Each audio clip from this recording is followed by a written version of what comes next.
صرف دو چیزیں کہنا چاہتا ہوں کل کے الیکشن پہ کہ یہ ایک پلان کیا ہوا الیکشن تھا. جو الیکشن کمیشن نے جو آڈیو لیکس میں یہ ساری چیزیں سامنے آئی تھی کہ الیکشن کمیشن نے نون لیگ کے ساتھ اور ان کے ساتھ مل کے فیصلہ کیا تھا کہ جو ہمارے حلقے کمزور تھے, جدھر وہ سمجھتے تھے کہ ان کا کمبائنڈ ووٹ بینک ہمارے سے دگنا ہے, یہ ان حلقوں کے اوپر انہوں نے الیکشن کروایا تھا. تو یہ چنے تھے, حالانکہ ہم نے تو ساروں نے ریزائن کیا ہوا ہے, تو اصولاً تو سب کو سارے حلقوں میں الیکشن ہونا چاہیے تھا, لیکن انہوں نے پلان کر کے ان حلقوں پہ کروایا جن پہ یہ سمجھتے تھے کہ ہم سب سے کمزور ہیں, اور پھر انہوں نے مل کے الیکشن لڑا.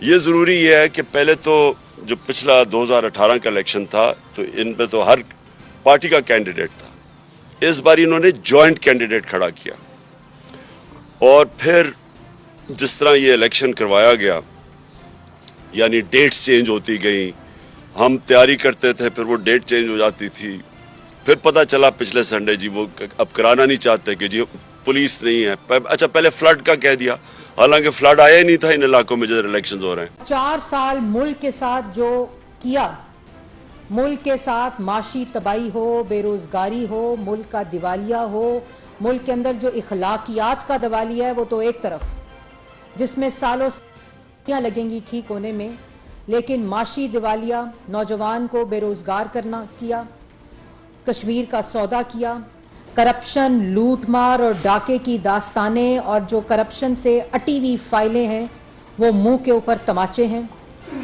اور صرف یہ کہ اقتدار کی ہوس, لالچ میں ایک شخص اندھا ہو چکا ہے. ضمنی الیکشن کے اندر 8 سیٹوں میں سے 6 سیٹیں جیتنا, جو 8 کی 8 عمران خان صاحب کی سیٹیں تھیں. ضمنی الیکشن جیتنے کا یہ مطلب نہیں ہوتا کہ آپ کو لائسنس مل گیا ہے کہ آپ کیپٹل کے اوپر یلغار کر دیں. اس کا مطلب یہ نہیں ہوتا کہ آپ دھونس دھمکی کے ساتھ گالی دے کر, وارننگز دے کر, الرٹس جاری کر کے الیکشن کا مطالبہ کریں. اس کا مطلب یہ نہیں ہوتا کہ آپ پنجاب کی سب سے بڑے صوبے کی اور خیبر پختونخوا کی لا انفورسمنٹ ایجنسیز, جس میں پولیس کو لے کر آپ دونوں پروونسز کی, صوبوں کی پولیس کو لے کر آپ حملہ آور ہو جائیں کیپٹل کے اوپر. آپ نے ضمنی الیکشن جیتا ہے, اور جہاں آپ یہ کہہ رہے ہیں کہ یہ ضمنی الیکشن ریفرینڈم ہے, تو کراچی میں بھی آپ کے خلاف ریفرینڈم آیا اور ملتان میں بھی آپ کے خلاف ریفرینڈم آیا, اور ضمنی الیکشن ہو گیا, آپ نے 6 سیٹیں جیت لیں, تو آج گالی دے نا الیکشن کمشنر کو, آج کریں نا اس کی توہین, کہیں کہ وہ جانبدار ہے, کہیں کہ یہ الیکشن شفاف نہیں ہوئے, آپ کہیں کہ وہ حکومت کے ساتھ ملا ہوا ہے. کیوں نہیں کہتے؟ جب تم الیکشن جیت جاؤ تو خاموشی, جب فیصلے تمہارے خلاف آئیں, جب الیکشن تم ہار جاؤ تو گالی دو, دھمکی دو, توہین کرو. آج کہو نا ادارے نہیں ہیں, بولتے کیوں نہیں ہو؟ آج جو پریس کانفرنس کی ہے اس میں کیا تکلیف تھی؟ بولنا تھا نا, XYZ کا نام لینا تھا کہ انہوں نے الیکشن میں دھاندلی کی ہے, کیوں نہیں کہا؟ اور جو تمہیں تکلیف ہے آج پوری پریس کانفرنس میں, تکلیف آرمی چیف کی تانیاتی, کہہ رہے ہیں جی شہباز شریف دوسرے ملکوں میں مانگنے جاتا ہے. 75 سال کا تاریخی قرضہ عمران خان نے لیا ہے, 45,000 ارب کے اوپر قرضے کو پہنچا دیا, 25,000 ارب جو کہ مجموعی طور پر 75 سال میں سب کو ملا لیں حکومتوں کو جن کے اوپر الزام لگاتے ہیں, انہوں نے نہیں لیا جو آپ نے لیا عمران خان صاحب. اوبر ڈرائیور تم بنے رہے لوگوں کے, ٹیکسی ڈرائیور تم بنے رہے لوگوں کے, پورے دوست ممالک کو ناراض کر دیا اور ہر جگہ کشکول لے کر گئے, ملک کو مکروز کر دیا. تمہیں الزائمر, تم سیاسی الزائمر کا شکار. حکومت کی اتحادی جماعتوں نے مشترکہ طور پر پاکستان تحریک انصاف کے چیئرمین عمران خان کا الیکشن جلد کرانے کا مطالبہ دو ٹوک طور پر مسترد کر دیا. جاری مشترکہ بیان میں سابق صدر آصف علی زرداری, پاکستان مسلم لیگ نون کے قائد اور سابق وزیر اعظم محمد نواز شریف کے خلاف بیان اور الزامات کی شدید الفاظ میں مذمت کی گئی. انہوں نے کہا کہ ملک میں انتخابات کب ہونے ہیں اس کا فیصلہ حکومتی اتحادی جماعتیں کریں گی، کسی جتھے کو طاقت کی بنیاد پر فیصلہ مسلط کرنے کی اجازت نہیں دیں گے، قانون ہاتھ میں لینے والوں کو آئین اور قانون کے مطابق نمٹیں گے۔ بیان میں کہا گیا کہ وزیر اعظم پاکستان قانون کے مطابق آرمی چیف کی تقرری کا فیصلہ کریں گے، فوراً فنڈڈ فتنے کی دھونس، دھمکی اور ڈکٹیشن پر نہیں ہوگی۔ بیان میں کہا گیا کہ آرمی چیف حساس اداروں کی قیادت، افسران، چیف الیکشن کمشنر سمیت دیگر کو نشانہ بنانے کا مقصد بلیک میلنگ ہے، جو قطعاً سیاسی رویہ نہیں بلکہ سازش کا حصہ ہے، جسے کامیاب نہیں ہونے دیا جائے گا۔ آئین اور قانون میں واضح ہے کہ آرمی چیف سمیت دیگر عہدوں پر تقرری وزیر اعظم کا دستوری اختیار ہے۔ بیان میں کہا گیا ہے کہ اقتدار سے محروم شخص قومی اداروں کو ایک سوچے سمجھے ایجنڈے کے تحت نشانہ بنا رہا ہے۔